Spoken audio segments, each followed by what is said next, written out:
Zapraszam pana z jubilatką zrobić zdjęcie.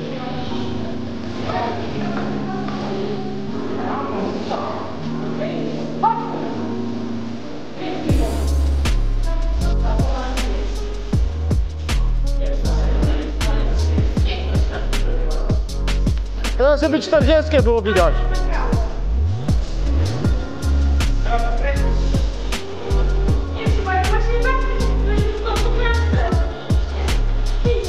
Zapraszam panią. Idę.